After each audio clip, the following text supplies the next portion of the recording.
Hi, this is Animation Behind the Scenes, and if you're here, you probably watched my Pokemon Pocket animation skit. And if not, you can click somewhere here to watch it, because we're about to dive deep into what goes into the animation thought process, the creative choices, the inspirations that came out of this animator's brain. So for this skit, the very first opening shot, I wanted you to recognize her as her card. Because in this world, she's not Dawn from the show. I wanted you to think we are in the app, we are in the Pokemon Pocket app. So even if she's the trainer, she's also the card. And the cards are alive. Just what I wanted! The one and only Gonzaloo! When I say one and only, I really mean it. Because, my children, I am him!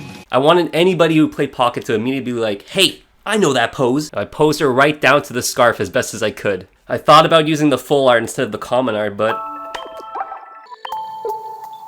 that's okay, we can use both poses. We can start with this one, and we can end with this one. That way we'll use both. But then comes the posing issue, because they're kind of similar poses. So how do we go from like this to that? This whole transition, just kind of boring. I'm just moving my arms like that. So it was like, go Piplup! So you gotta stand up and act it out. You are the character. You are Dawn. So I'm standing up like,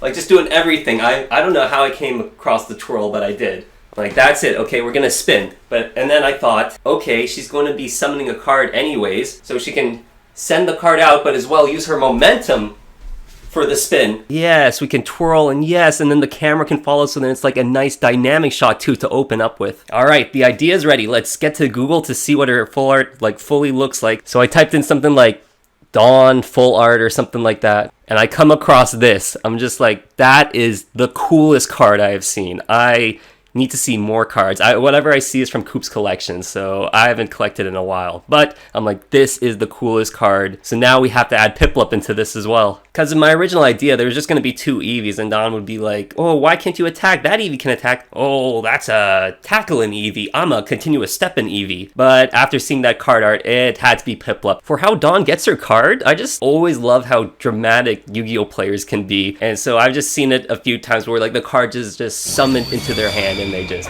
and Piplup comes out of the card just inspired from like Yu-Gi-Oh holograms. And I like that when Piplup first appears, those first few frames, it's the same kind of pose as what's on the artwork for the Piplup there, and then transition into the Dawn's Piplup artwork.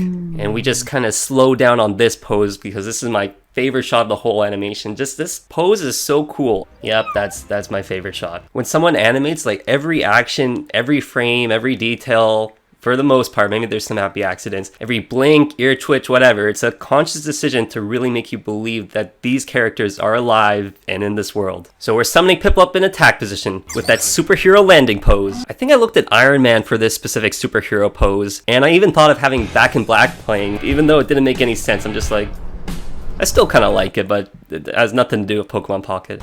I feel like you're driving me to court-martial. This is crazy. What did I do? This Piplup card only got one attack, and it doesn't do any damage, so even though you're saying attack, it's not actually going to do an attack. Oh, this shot I love in a very meta sense, because anybody who plays the game knows that her card effect is to move energies from the bench to the active Pokemon. So that's why I thought we can just give that energy, she can kick it over or something to Eevee. Dawn can use her effect and just take that energy from the Piplup and give it to the Eevee, and then we can get Piplup out of the sketch since I just wanted it for that Dawn's art pose. This shot here, I just always love the OG battle cries. They're just such iconic sounds. I am a big Gen 4 fan. Diamond and Pearl, those are my special memories to me. This shot, we're finally declaring an attack from Eevee. I'm like, how do Pokemon trainers call out an attack? Quickly look at the anime. There's a lot of pointing. There's a lot of close-up shots. Those are the kind of camera angles that I'm like, okay, let me just try to replicate that from the anime. I kind of wish I used a backdrop just like the anime does, but this is an anime, this is the world of Pokemon Pocket inside of an app. So that's okay, and save some time. And this world in the app that like I'm imagining and what I tried to kind of replicate for this video is, if you ever watched the Digimon movie, they actually go inside of the internet, and it's just the coolest depiction of the internet I think I've ever seen. Anyways, this next shot, having a sleeping Piplup here I just thought was fun. Like, I already have the animation done. Why not just say, hey, remember this guy? He's on the bench. He's still around. Oh yeah, this is a nice dynamic shot as we just follow the coin. Here's a little side view of some of that shenanigans.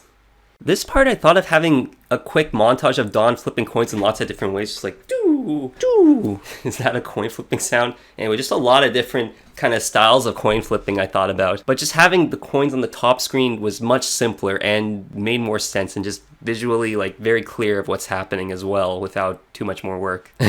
That Eevee butt wagging animation is like the same in every shot that you see him in. I just retimed it each time to when he spoke, so like the accents was like, my heart wouldn't be in it, or something like that. A good animator knows when you can reuse. Animation can take a while, so you gotta be smart about it when you can. But you can't make it like so boring. Like luckily these different camera angles really help to sell like, oh, I don't recognize right away that this is like the same action, and the timing changes as well. But if you point these things out, it's kind of hard to unsee, because sometimes I even notice this in movies that I like or shows, and I just think like, oh man, like takes me out of it a bit, and I have to remind myself to just watch it as a viewer and not as an animator, and to just sometimes turn off your brain and just enjoy the show. Don't look into things so hard. But when it's the exact same shot like 3 times in a row, like I don't know, man. Like they have a variation. Next shot. The beginning signs of the true monstrous nature of Eevee. The Eevee rig had like a noise controller for the eyes, and I just played around with him like, ooh, that looks kind of funky. We're gonna use that for the demonic part and make Eevee bigger and all in your face in one frame. Ooh, the best part, what we've all been waiting for, my favorite part of the whole skit, the main event. This part was the hardest part for me to figure out. I didn't have a clear vision of what I wanted. I knew I wanted only kicking attacks, as this is a continuous stepping Eevee. This Eevee is the Hitmonlee of Eevees, because I wanted a montage of different Eevee kicks with it slowly transitioning into like this muscular human leg, but I didn't know how to do it, because I imagine it just maybe like jump cuts to the muscular human leg, but I'm like, is that very clear that like that is in a different leg? But once I just animated the normal Eevee kicks, I was pretty happy with that. For these kicks, I just looked up a horse/donkey kicking video, took a look at how they do it, and then just gave them 3 hits, because 3 is a nice number. So what do we do here? Yeah, we did right leg, both legs, and left legs. It gives more variation than just doing the same kick 3 times. Left kick, left kick, left kick. I've watched this enough times that I don't laugh as much, but it would still crack me up. Like me animating him, I actually would laugh. It's probably the sound bite. I'm animating him like getting brutally thrown through the air. It just sounds like an inconvenience. Oh man. And I'm sure many OGs on YouTube or Newgrounds should recognize that voice. This tastes like Egoraptor. Like that sound, that's my knee. It is so deeply engraved into my brain. Whenever I look at a Pikachu, or if I hurt my knee, that sound comes to my head. It's my knee!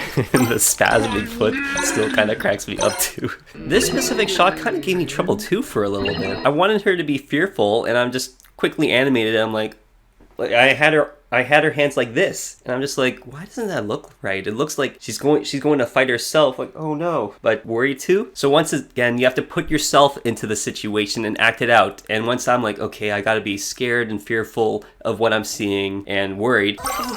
And then you look at your pose, you look at yourself in the mirror and you say, or you just look right in front of you, I guess. And you go, oh, my wrists are outwards, not inwards. That's why it looks so weird. You gotta become the character when you're animating. It really, really helps. This shot, when she falls down to her knees, I thought of this certain scene. I wanted that same defeated feeling, and I think that happened even if the pose isn't exact and the camera angle isn't exact either. The big reveal after so many coin flips what this monstrous Eevee has truly become. Whenever you go to an anime convention, don't you ever see like just like these jacked dudes with just like a helmet on or a mask on? Like this Eevee will become just a jacked anime convention dude with a Eevee head. For his intimidating pose, I'm just like, how do people cross their arms? I'm like, is that right? So I look up muscle guys arms crossed when I could have just searched up arms crossed, but this is the dude we based this off of. I didn't want this! Man, Dawn's voice actress did an awesome job this whole video. I'm like, here's the script. This is your lines, and she just knocked it out of the park first take. I didn't even say what accent to do, and she's from Australia, so we could have had an Aussie Dawn, and I would have just rolled with it because I wasn't clear in my directions, but she did perfect. You can hear the fear and distress as she yells this. Oh,